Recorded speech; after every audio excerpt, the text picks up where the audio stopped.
skip through to agenda night item number 8, which is on page 48 on your iPads. The resident satisfaction survey for 2019, as we have a guest presenter here, so we will just switch the order a little bit to allow him to speak to us. So welcome, Virgil, and yes, I invite you and Adele to share. Through your worship, so we undertook a change to the way that we've undertaken our resident survey in the last year. So previously we'd use NRB as our service provider in this area. Unfortunately, the way that NRB conducted these surveys was only through phone, and we felt that there was a requirement to undertake a more detailed survey, including other means of working through who our residents are, not just the ones who might be answering a home phone, because the home phone is a dying art, as we all know. So I will invite Virgil, who was our successful tenderer, to providing our services going forward in this area, and he can talk to his report and note some of the changes in our methodology, but also the results for the year in a bit more detail for councillors. Thank you, Mayor Wise, elected councillors. My name's Dr. Virgil Troy, and we took part in a tender to undertake this research for Napier City Council, and we're the successful contractor. We undertook the research in April through to June. The purpose of the research was to engage with Napier residents to determine levels of satisfaction and perception of council services, communications and management, to identify opportunities for improvement. The research differed from previous years, as Adele mentioned just before, that predominantly the research was undertaken by phone, and for many, many years, for decades, that was a preferred method. However, the way in which people communicate, the way in which people are connected these days is an ever-changing landscape, and what the council was looking for was a more inclusive, robust approach that gave people the opportunity to engage via multiple platforms rather than just through access via the telephone. So to that end, the way in which we collected the data differed significantly.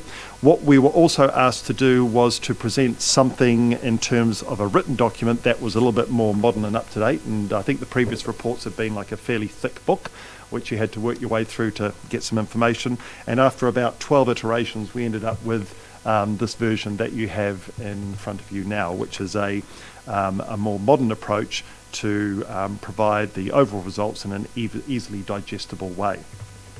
One of the other things that we did that was slightly different on council's request, and that was modify the way in which we asked people to evaluate or rate various questions. What had happened predominantly, and again at the time that was originally developed, this was a good best practice.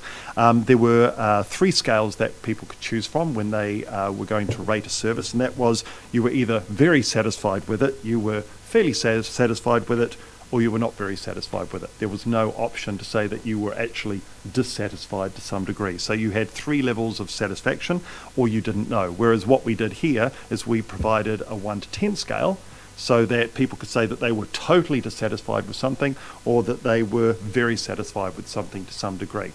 And so pretty much the way we analyse it is that if you get a mark of 6 or higher, which is halfway through the scale, that's satisfaction, or you're satisfied to some degree, and if it's 5 or lower, you're dissatisfied to some degree. So from our perspective, it's a more honest scale that you can use. So what that's resulted in is, across many of the services, there are like-for-like comparisons, but with some services there are some significant differences in the way in which people responded to the question and the ratings they were given. So I'll just quickly go through the main findings that we found, and again this is in the report. Overall, 67% of residents were satisfied with council's performance, which was an improvement compared to 2018. And just sort of highlighting that particular question, that wasn't in, because there are several new questions in this research, that wasn't a question that was actually asked in the previous surveys that you had done. This was a standalone question where we said, in consideration of the services that we've just gone through, overall, how satisfied are you with the services you receive from council? And so we got a 67% response to that, which meant that it was an improvement over the previous year of about 7%. 21 out of 29, that's 72% of council services rated by Napier residents showed satisfaction of 60% or higher, so that's a positive result. 4 services and council assets showed improved performance. That was town planning, the MTG, public libraries and cemeteries. The provision of playgrounds, which was a new question added to the research in 2019, that was the top rated service with 91% satisfaction.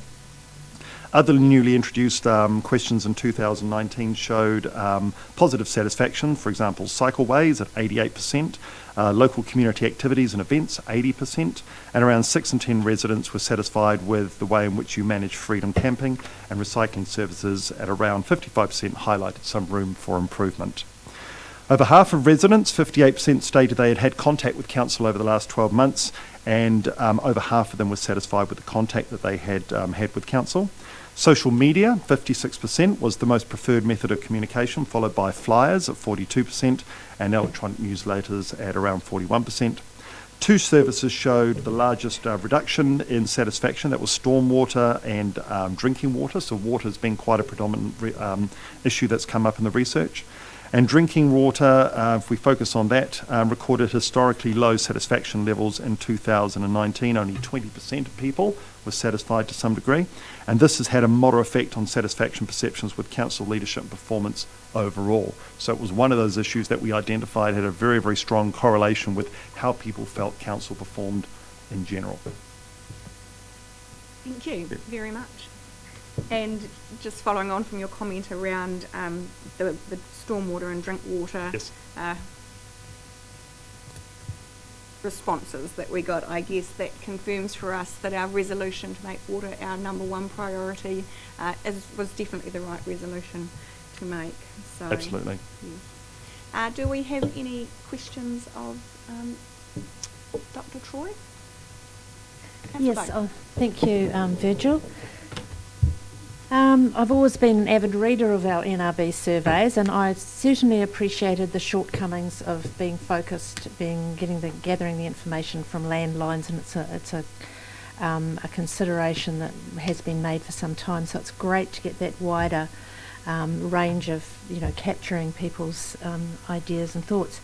I just wondered, one thing I found helpful with the NRB was I actually quite liked the book because it had quite a bit of anecdotal comments in it, if you had the time to read it, and you usually could find what it was you wanted to see the comments on. But also the responses were divided up into the wards, and seeing we are all ward councillors now, I mean, I don't want to put a whole lot of extra work on you and have a whole lot of extra, costs of it. But I think some of us might find it helpful to see where we sit in those responses as far as ward responses are concerned, because I see you have divided up the city into the wards in terms of, capturing a wide range of, of responses. So I just wondered if you could speak to how difficult or easy that might be to consider. It's something that we can do. When we, as I said, this is, I think, version 12 of the actual report, so it's gone through many iterations. We had so much information in there originally, even though it was presented visually, it became very, very cluttered, and it raised more questions than it actually answered. So in going through this, we made several recommendations to obviously slimline the results so that, it gave people, yourselves, the general public, information to view at a glance in what we believe is an easy, digestible format. So in answer to your question, yes, that information is there, and yes, if that's what you want, that is something that we can definitely do as either an appendix or as an addition to the survey. Yep. So it is there, and we can do that. Yes, I'm not sure how others feel about it, but I just thought it would another way of, giving us information about our particular constituents. Councillor Tuffney. Thank you. Through you, Your Worship. Welcome, Bridget. Thank you. I've got a straightforward question for you Please. today. So we've changed the way we conduct the survey and employed your services. Yes. So I'm looking for confidence around that transition. Yes. So I note in the report that we're taking the same measures and markers from the LTP and applying them to the survey. Am I read, or am I crossing my minutes? So the question is, when we shifted from the previous model or method of obtaining this information to the current one, Yes. did we drop, alter or change any measures or indicators during that process? Is it roughly, give or take 5%, essentially the same survey just delivered better, or is there more than, are there any substantial changes? I can probably speak through the Mayor. So ultimately this is about the satisfaction about our services. So, we haven't changed our services per se, so we're still asking the same questions of our ratepayers. We're just choosing to do that methodology differently. Thank you. Collecting on the same subjects, but just gathering the information through multiple means rather than just one. And even though I'm answering my own question here, I also noted that you've increased the band at which people can engage in the answer, so that too would provide us with greater detail, I assume, around the responses coming from our community? That's what we're looking to achieve, yes. Thank you. Are there any further questions? Do I have a mover? Councillor Wright, thank you. Seconded, Councillor Crystal. Get these new names in my head. Would you like to speak to the motion, Councillor Wright? No, just to say that I really appreciate that we're moving to a quarterly reporting. I think that will indicate to us when particular issues come on stream, how people are feeling about them, and I think that's a really good move, so thank you. Councillor Crystal, did you have any? Did anyone else wish to? No? That being the case, I'll put the motion. All those in favour, please say aye. Aye. Aye. Against? Carried. Thank you very much. So we will now return to agenda item 4. No, yes. We left it on the table. Oh, and sorry, yes, there was just a slight wording change. Just an administrative thing. Point 8.6C1.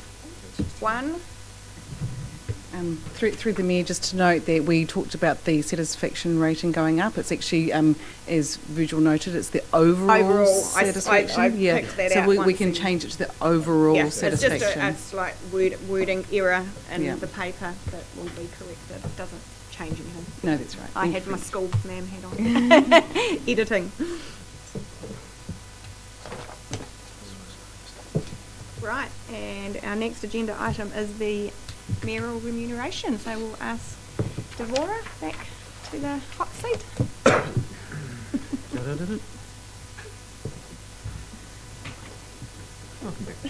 Thank you. Thank you all. So with the permission of the Mayor, I might largely take this report as read. A little context, it's essentially a follow-on from the paper that was brought through to the council meeting on the 19th of November, where the remuneration of councillors was allocated out of the partial pool. So this is more of an information paper to meet the full transparency that the Mayor wants to maintain in terms of elected member remuneration, and to specify that the total remuneration package of mayors across the country is set by the Remuneration Authority in line with their sizing indices per council. And then some slight adjustments are made depending on whether a vehicle is provided for a mayor and the extent of private use that a mayor chooses for the vehicle, should they be provided with one. So this is just about providing public awareness of the mayoral remuneration following on from the paper 2 weeks ago. So, Thank you. Councillor Taylor. Just a quick question. The Mayor has elected the full private use option. yes. And just some confirmation that our insurance policies as such cover that. Through the Mayor, I can confirm that the mayoral vehicle is covered by our council policy. Thank you. Any further questions?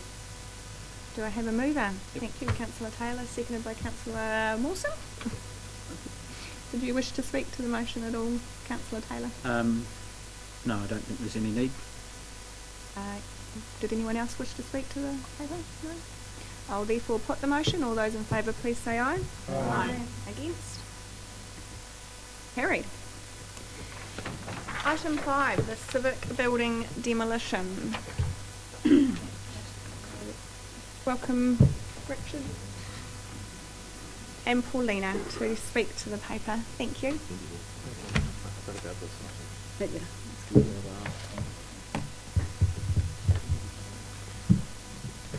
Thank you, Madam Chair. I'm wondering if I could just put a bit of context around what we heard this morning from Mr. Robinson, if that would be okay. Absolutely. I guess the first part is that the paper in front of you is not really about the seismic evaluation or any of that. What it is really is a follow-on from the previous council's statement of proposal and subsequent desire to no longer hold the civic building site as a council site, and to be able to divest that for commercial purposes.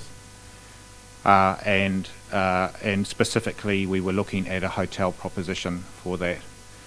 So I guess in layman's terms, what we're at is we are trying to put a for sale sign on that site, and will a hotel, or particularly a hotel at the moment, will they buy the civic building as part of that and see that as a liability or an asset? And I guess from all indications to us is that they would not use that building. They would have to demolish that building and start again. Not because of seismic strengthening necessarily, but because that building is not functional for them in this day and age for a hotel proposition. So that's the kind of context of what this paper is about. But I also think it's useful to go back in time to when we did get the seismic reports, and that was because we did have a useful sum in the annual plan to do up the civic building, and those of us who were lucky enough to be in that building will remember that it was well due for a lick of paint and a bit more. But as part of that investment, and I think it was about 7.4 that we had in the annual plan for that purpose, for something of that magnitude, you would always get up-to-date information around what was going on in terms of the seismic strengthening, so that you can build something fit for purpose, and is actually not just fit for purpose at this current time, but into the future. So the prudent behaviour is always to get another report, unless there's something that is quite recent and is able to satisfy that particular need. And I do have Malcolm here to explain the building regulations in that regard if there's questions about that. So once we went down that query line, we got Strata Group to have a look at both buildings, the library and the civic buildings, and Guy Lethbridge in particular headed that work. He engaged with the University of Auckland because he thought it was a big job and in a complex matter, and they were reviewing and helping him with that as he went. And then when he was coming to his conclusions, he was particularly nervous about the results, and it was because they were as low as they are. We didn't know at that stage, and because of the implications of what happens once you release that report. And that's really important, is that as much as it was suggesting that we go back to Graham's report and those numbers, a new report we cannot ignore either. That becomes the information that we have to deal with as well. So we can't just ignore it. And at that time, the deliberate approach from Guy, eventually it was released, and the impact of that was immediately seen. Overnight, our tenant in the library building, or not even overnight, within hours, they left the library building on the basis of those new numbers and have never wanted to return. And in terms of our own processes, we spent a lot of ratepayer money and certainly had a lot of staff effort and input, and the councillors as well were well aware of the decanting process of those buildings and the amount of resource that has required ongoing and pain really for the council as to deal with those numbers. So those numbers were not released lightly. It was not done without any, it was very deliberate, the way that was done. Guy himself, I think, talked to the elected members of the time about those numbers and what they meant, and took us all through it. And we also then started engaging with the public around the future of that pretty soon afterwards, because we had to be thinking about the library and the civic buildings into the future. All of that went into the process of a statement of proposal to divest the civic building, and at that stage, to my knowledge, there was never a challenge to those numbers, even though all of that considerable consternation and effort into decanting arose. So on the best of our knowledge, we went forward and started planning on the basis of those numbers.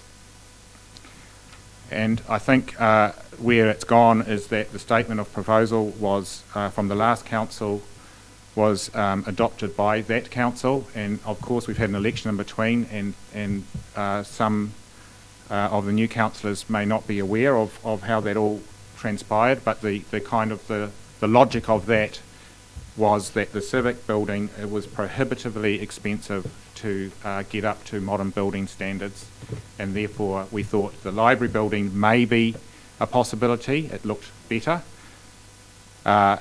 and from that basis it was decided that we could sell basically the civic building site for other purposes. So that's what this paper is really, is preparing for that sale. The demolition is one step in that process. As I say, we're pretty confident that no hotel to date has wanted anything to do with the current civic building in terms of building a new hotel on the site. And with that, I'll pass on to Paulina to talk specifically about the paper. Yeah, and I think that Richard has touched base in the majority of the points. Just to reiterate as well, we are under negotiation with the hotel developers to either sell or lease the site. It hasn't been agreed, and as we discussed in a previous workshop, that decision would come to council again for discussion.